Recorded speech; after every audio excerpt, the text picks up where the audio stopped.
Um inquérito criminal para eventuais punições penais. Um procedimento administrativo para eventuais sanções internas. Uma comissão interventora para eventuais mudanças de procedimento da corporação. A posição oficial do presidente da República. A busca por respostas para um crime bárbaro cometido contra um homem negro numa viatura. Eu sou Antônio Mami e esse aqui é o Durma Com Essa, o podcast de notícias do Nexo.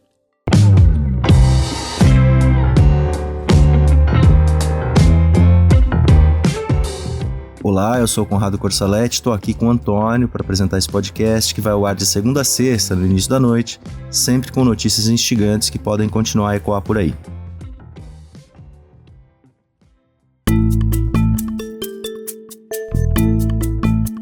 Segunda-feira, 31 de maio de 2022. Dia em que testemunhas e familiares de Genivaldo de Jesus Santos prestaram depoimento à Polícia Federal em Umbaúba.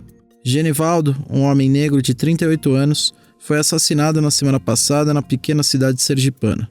Ele foi colocado por policiais rodoviários federais no porta-mala de uma viatura, onde esses policiais também jogaram gás lacrimogênio e spray de pimenta.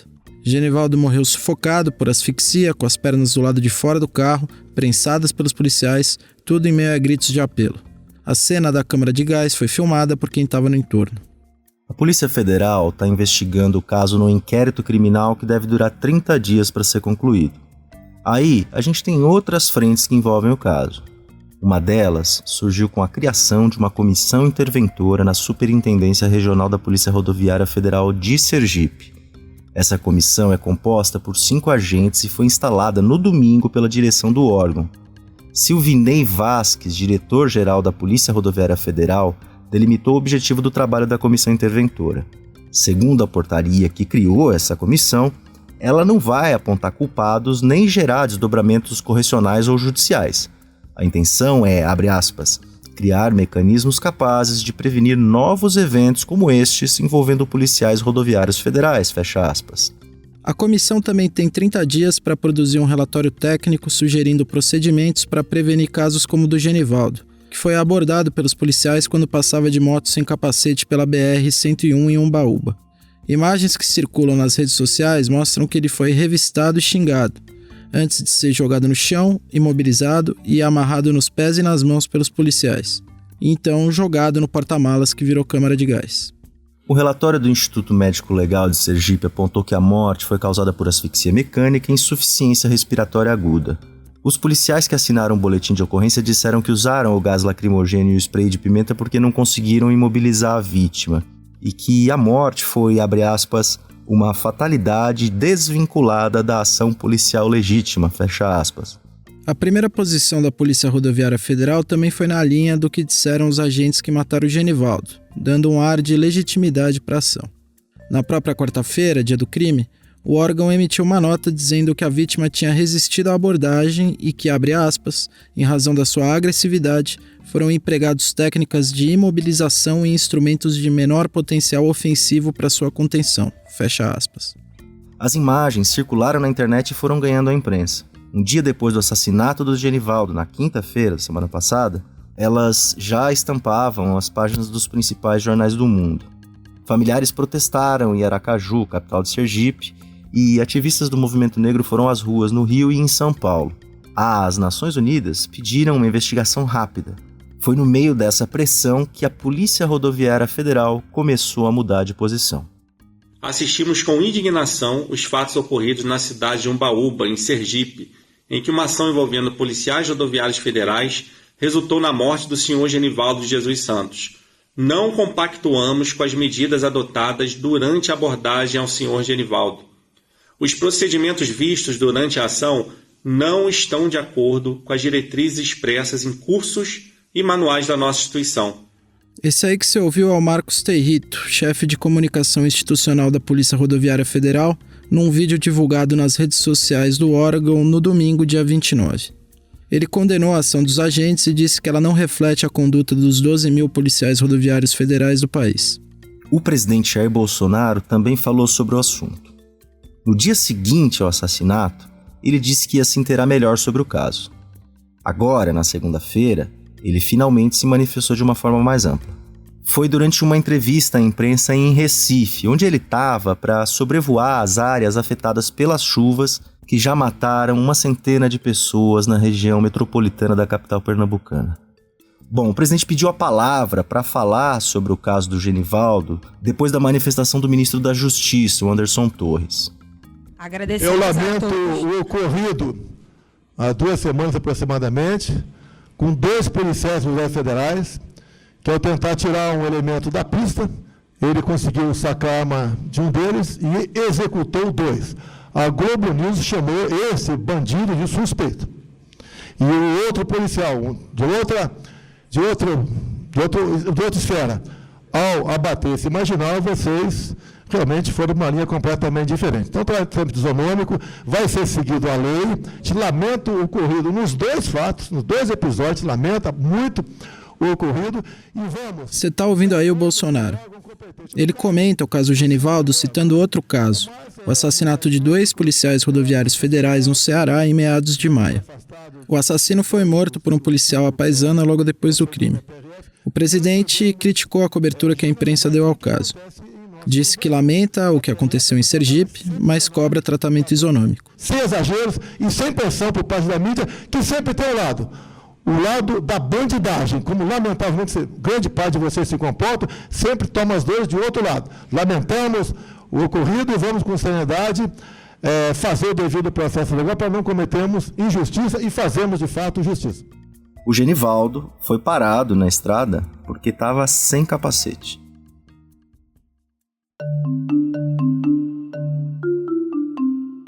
Cinco policiais assinaram um boletim de ocorrência. Segundo o programa Fantástico da TV Globo, 3 deles foram os que mataram o Genivaldo. Kleber Nascimento Freitas, Paulo Rodolfo Lima e William de Barros Noia. A reportagem diz que eles estão sendo investigados em um processo administrativo disciplinar. Os policiais não foram localizados pelo Fantástico para se manifestar. O procedimento disciplinar da Polícia Rodoviária Federal pode impor desde advertências e suspensões até a expulsão dos policiais da corporação. Ele corre em paralelo ao inquérito criminal, que pode levar a processos judiciais. O Nexo procurou o advogado Davi Tangerino, que é professor de Direito Penal da Fundação Getúlio Vargas de São Paulo. A gente queria entender a que crime os policiais podem responder. Ele disse que pode ser caso de homicídio ou de tortura com resultado em morte, e que também precisa ter uma avaliação da intenção dos policiais na ação. Segundo a Defensoria Pública da União, o Genivaldo sofreu tortura. A legislação penal aponta crime de tortura quando alguém submete por violência ou ameaça uma pessoa que esteja sob sua guarda, poder ou autoridade a intenso sofrimento físico ou mental como forma de castigo ou de prevenir que essa pessoa faça algo. Quando a tortura resulta em morte, a pena é de 8 a 16 anos de reclusão. E há circunstâncias que podem aumentar a pena. Primeiro é o fato do crime ter sido cometido por policiais, que são agentes públicos. E também o fato da vítima ter alguma deficiência. O Genivaldo tinha esquizofrenia. São 2 agravantes presentes no caso. No homicídio simples, a pena é de 6 a 20 anos de reclusão. Para esses policiais responderem criminalmente, o Ministério Público precisa apresentar uma ação na Justiça. Ele vai oferecer uma denúncia. Isso só pode acontecer depois que a Polícia Federal encerrar o inquérito. Então, um juiz ou uma juíza vai decidir se aceita a denúncia ou não. Só então esses policiais poderiam virar réus. Em caso de crimes dolosos, feitos com intenção, contra a vida, os réus vão a júri popular. A seção da Ordem dos Advogados do Brasil de Sergipe pediu a prisão cautelar dos 3 policiais, ou seja, eles queriam que os agentes fossem presos antes do julgamento. A Polícia Rodoviária Federal afastou os policiais das ruas, e o delegado responsável pelo caso na Polícia Federal diz que não vê motivos para prendê-los agora. O Davi Tangerino, o professor que foi ouvido pelo Nexo, diz que, mesmo tendo sido um crime bárbaro, o caso não justifica uma prisão dos policiais antes de uma condenação definitiva.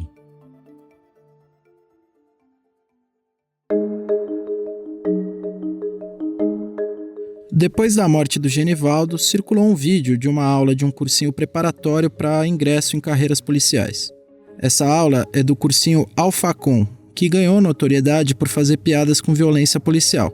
Ela foi ministrada pelo policial rodoviário Ronaldo Bandeira. Ah, detalhe, nesse inteirinho que a gente ficou lavrando o procedimento, que ele estava na parte de trás da viatura, ele ainda tentou quebrar o vidro da viatura com chutes. Ficou batendo o tempo todo. O que o polícia faz? Abre um pouquinho, deixa a coisa que tá gravando, pega o spray de pimenta e taca.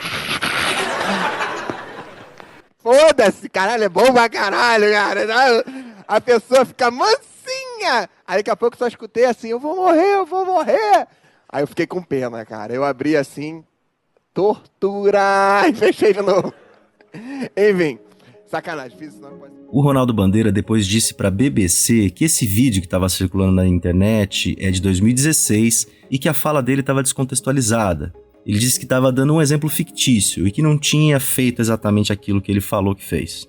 Na mesma reportagem que identificou os policiais que mataram o Genivaldo, o Fantástico encontrou sentenças judiciais com relatos de 18 homens que receberam gás de pimenta confinados em viaturas policiais. São casos coletados ao longo dos últimos 12 anos, em 6 estados, por diferentes forças policiais, que mostram que o caso do Genivaldo não foi isolado. O Brasil é marcado pela baixa punição a policiais por mortes durante o serviço. Em 2016, um relatório apresentado ao Conselho de Direitos Humanos das Nações Unidas dizia que os homicídios cometidos por policiais no Brasil são ocorrências regulares. E esse relatório informava que raramente um agente de segurança era levado à justiça. Um estudo do Fórum Brasileiro de Segurança Pública, no final de 2021, mostrou que a grande maioria das investigações contra policiais no Rio de Janeiro e em São Paulo acaba arquivada, sem qualquer denúncia à justiça. A avaliação foi feita com base nas decisões de promotores em 2016. 90% dos casos de mortes provocadas por policiais nas capitais paulista e fluminense foram arquivados antes de virar denúncia. A grande maioria das mortes por policiais no Brasil envolve as polícias militares, responsáveis pelo policiamento urbano. Nesses casos, a apuração cabe aos Ministérios Públicos Estaduais e às polícias civis. Segundo contou ao Nexo a Samira Bueno, diretora executiva do Fórum Brasileiro de Segurança Pública, a Polícia Federal e a Polícia Rodoviária Federal não têm uma letalidade estatisticamente relevante. Quem fiscaliza essas polícias federais é o Ministério Público Federal. Depois do depoimento que prestou nessa terça-feira à Polícia Federal em Ubaúba, a Mara Fabiana dos Santos, viúva do Genivaldo, pediu justiça. Aspas para ela.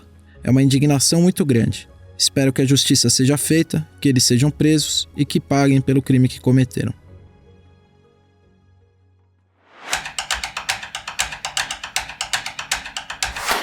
O Instituto Brasileiro de Geografia e Estatística, o IBGE, divulgou nesta terça-feira os números do desemprego no Brasil no trimestre encerrado agora em abril. Quem conta pra gente é o Marcelo Rubissec, redator aqui do Nexo. Marcelo, o que dizem esses dados? O dado central, que é o desemprego em si, teve uma melhora nesses meses entre fevereiro e abril. A taxa de desemprego caiu para 10,5%, sendo que no período anterior, entre novembro de 2021 e janeiro de 2022, tinha sido de 11,2%. Quer dizer, teve uma melhora considerável aí. Mesmo se a gente olhar para anos anteriores, a taxa de desemprego é a mais baixa desde o começo de 2016, quando a gente tinha acabado de entrar em território de 2 dígitos. Essa retomada do emprego, ela começou ali no final do primeiro semestre de 2021. E num primeiro momento, ela foi muito puxada pelos empregos informais, como trabalhadores de aplicativos e pessoas que trabalham sem carteira assinada no setor privado. O que a gente tem visto mais recentemente é um aumento um pouco mais forte dos empregos formais. Então esse dado que saiu hoje mostra que teve um leve recuo na taxa de informalidade, que é uma coisa positiva. E Marcelo, esses dados indicam um cenário positivo para o Brasil? Olha, eu conversei com a Marilane Teixeira, professora de economia da Unicamp, e com o Daniel Duque, pesquisador do FGV IBRE. E pelo que eles falaram, essa avaliação não é muito simples, tá? Tem um lado, claro, que é que o emprego está aumentando e, até nesse sentido, superando as expectativas e indo até melhor do que o crescimento do resto da economia. Mas tem algumas ressalvas importantes. Então, Daniel Duque destacou que a renda continua num patamar muito baixo, o que tem muito a ver com a inflação alta, que não só corrói o poder de compra, como dificulta que as negociações salariais consigam recompor a perda com a inflação. E a Marilane Teixeira falou que, no geral, os empregos gerados nessa retomada não são de qualidade. E segundo ela, mesmo nos empregos formais, tem alguns que são muito vulneráveis, como no exemplo dela, as MEIs, que não necessariamente têm uma estabilidade na renda. Enfim, o ponto geral é que o desemprego cair é uma coisa boa, sim, mas tem também essas ressalvas importantes para a gente ficar de olho. Valeu, Marcelo. O texto dele você lê em nexojornal.com.br.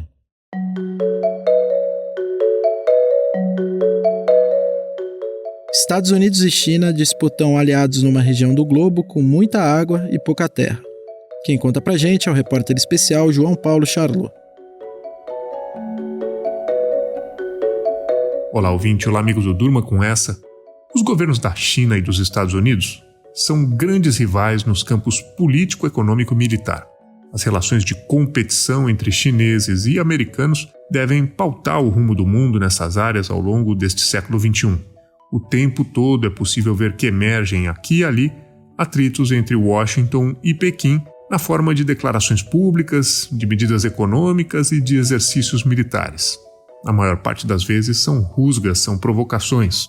E uma parte dessa disputa se expressa na corrida que americanos e chineses estão apostando para ver quem fecha os maiores e melhores acordos no Indo-Pacífico, que é a região que engloba países dos oceanos Índico e Pacífico. Os Estados Unidos anunciaram nesta segunda-feira a assinatura de um acordo com 12 países da região. No mesmo dia, a China ouviu uma negativa de um grupo de 10 nações insulares do Pacífico Sul com as quais pretendia fazer um tratado ambicioso e abrangente. A ideia desses dois rivais é atrair o maior número possível de aliados nessa região, que deve ser, no futuro, o que o Oriente Médio é há muito tempo, uma zona de grande interesse político-econômico, com capacidade de atrair também muita tensão militar. Os Estados Unidos têm um apoio sólido de países como Japão, Coreia do Sul e Austrália, no grande entorno do Pacífico Sul. Já a China tenta com dificuldade uma investida sobre mais de 10 países insulares, ilhas e arquipélagos como as Ilhas Salomão, a Micronésia, as Ilhas Fiji e Kiribati no Pacífico Sul. As duas potências acenam aos pretendentes com vantagens econômicas e com cooperação nos mais diversos campos, do combate à Covid ao controle da pesca ilegal, da capacitação policial aos programas de renovação das fontes de energia. A China veio ocupando o lugar que os Estados Unidos tiveram nessa região depois da Segunda Guerra Mundial. Essa ocupação se dá sobretudo por meio de acordos para tocar grandes obras de infraestrutura, mas os americanos sabem que precisam reagir se quiserem reequilibrar o jogo. A competição oferece oportunidade de bons negócios para os países da zona, mas também traz riscos reais. Como mostra a guerra na Ucrânia, a associação com países poderosos pode sempre provocar reações violentas do lado contrário.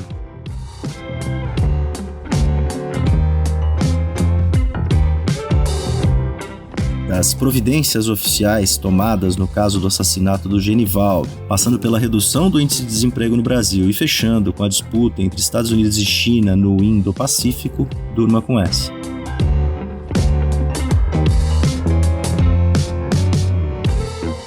Com roteiro de Antônio Mami, produção de Conrado Corsaletti, participações de Marcelo Rubissec, João Paulo Charlot e edição de áudio de Roberto Soares, termina aqui mais um Durma com Essa. Amanhã tem mais.